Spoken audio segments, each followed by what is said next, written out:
नमस्कार विद्यार्थी मित्रांनो, आपण आज नवीन चॅप्टर शिकत आहोत अर्थमॅटिकल ऑपरेशन्स. त्यामध्ये आपण पाहू आज सिंपल इंटरेस्ट कसा कॅल्क्युलेट करायचा. याचा फॉर्म्युला लिहून घ्या. फॉर्म्युला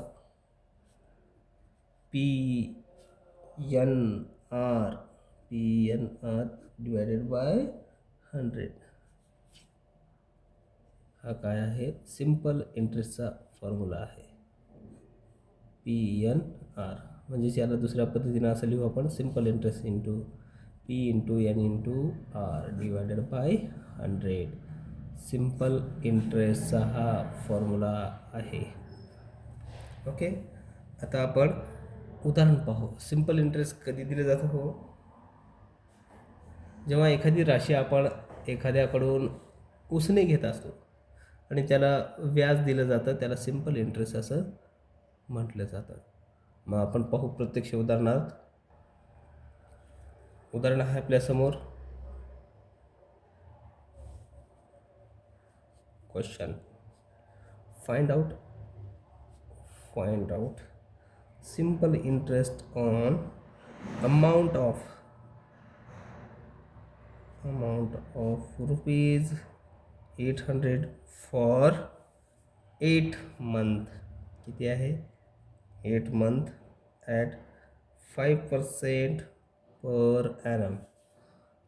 काय सांगितलेलं आहे? 800 रुपयेवरती 8 महिन्याचं 5% वार्षिक दराने व्याज काढा. मग पहा याचं सोल्युशन काय आहे. पी म्हणजे काय आहे? पी म्हणजे काय आहे? तर व्हॅल्यू आहे आपली 800. N is equal to, N कशासाठी लिहितो आपण?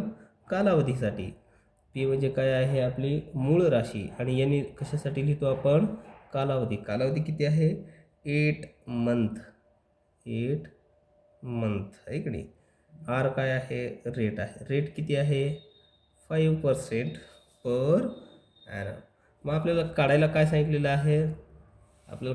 सांगितलेलं आहे? तर सिंपल इंटरेस्ट शोधा असं सांगितलेलं आहे.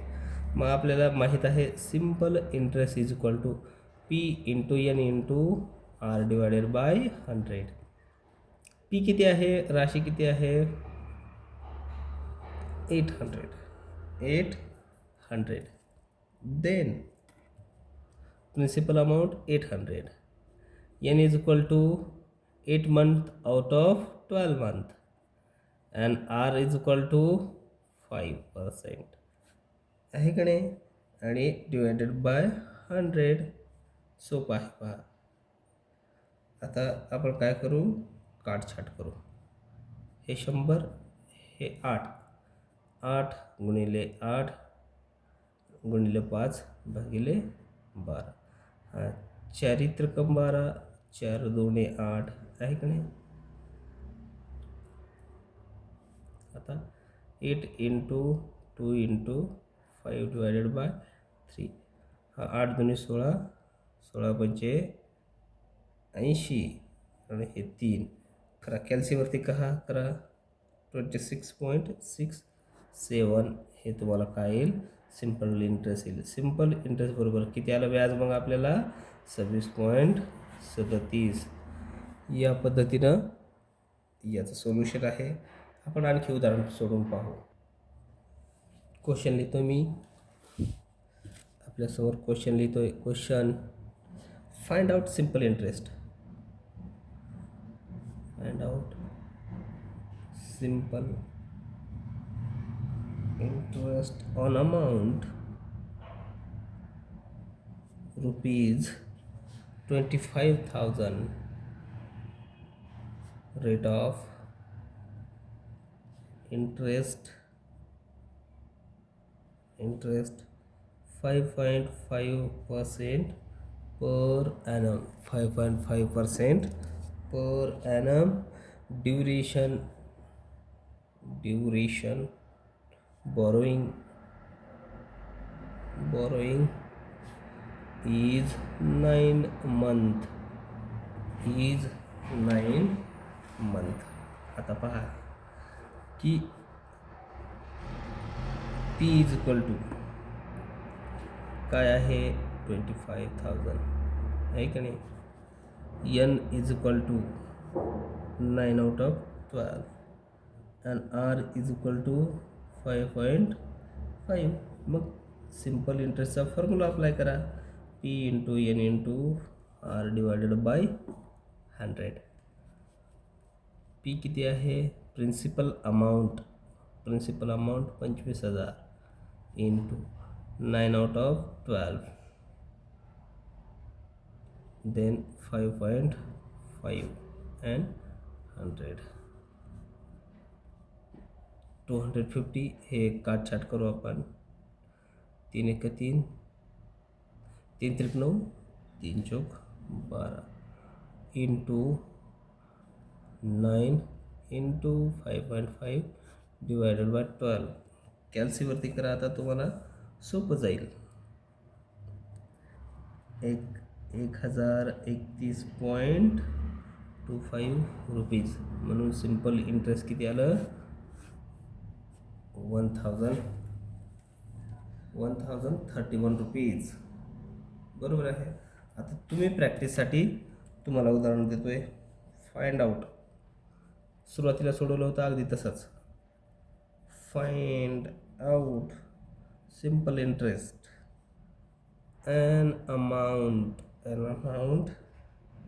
of 800 for 1 year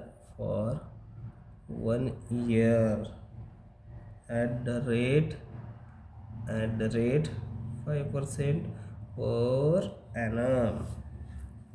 बघा तेच उदाहरण आहे, फक्त काय केलं इथे इयर चेंज केलेलं आहे.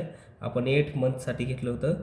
मग आता काय करायचं आहे तुम्हाला की फॉर्म्युला अप्लाय करत असताना प्रिन्सिपल अमाऊंट किती आहे 800 बरोबर आहे इंटू इयर 1च घ्यायचं इथं किंवा 12 आउट ऑफ 12 घेतलं तर किती येतं 1 येतं आहे की नाही. म्हणून 1 इयर घ्यायचं आणि इंटू 5 करायचं तुम्हाला सोल्युशन मिळून जाईल. चला आपल्यासमोर एक नवीन उदाहरण आहे. इन हाऊ मेनी वेज दिसते ना तुम्हाला व्यवस्थित. in how many years will rupees 35 lakh will amounted to 87 lakh 50,000 at 10% per annum. Calculate simple interest method. जेव्हा 35 लाख आपण जेव्हा गुंतवू तेव्हा 87,50,000 10% व्याजाने कधी मिळतील आपल्याला काढावयाचं आहे. मग बघा अमाऊंट जी तयार होत असते सोल्युशन पाहू आपण. याचं अमाऊंट कशी तयार होते हो प्रिन्सिपल काय आहे ही अमाऊंट मूळ रक्कम अधिक व्याज त्याला सिंपल इंटरेस्ट आहे की नाही. म्हणून आपल्याला तेवढी रक्कम मिळाली पाहिजे आहे की नाही. मग आता बघा मूळ आपल्याला मिळायची रक्कम किती आहे 87,50,000 आहे का नाही. प्रिन्सिपल किती आहे अमाऊंट 35 लाख. याचा अर्थ काय आहे सिंपल इंटरेस्ट काढता येतं. मग simple interest is equal to किती आलं 52,50,000.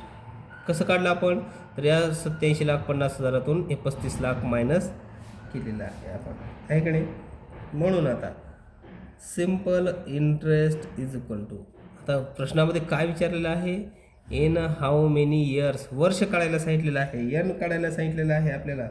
म्हणून आपण पाहता simple interest is equal to formula ठेवू आपण N into R divided by 100. मग सिंपल इंटरेस्ट किती आलं हो आपलं 52,050,000 आहे का नाही.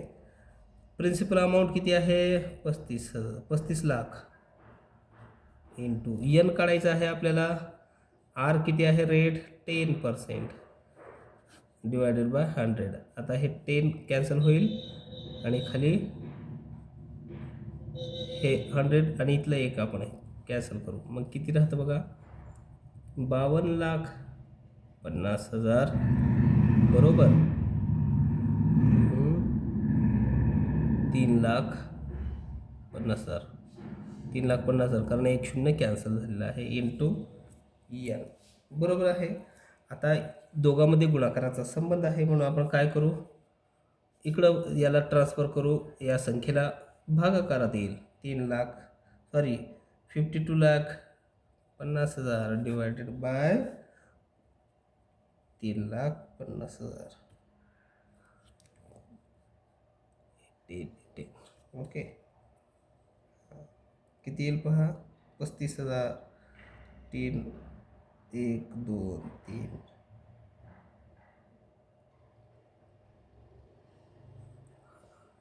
करा, कॅल्क्युलेट करा. हे 2 4 शून्य कडलं तर करून पहा किती येईल. 15 इयर्स. किती येईल, 15 इयर्स. भेटूया आपण पुढच्या लेक्चरमध्ये. धन्यवाद.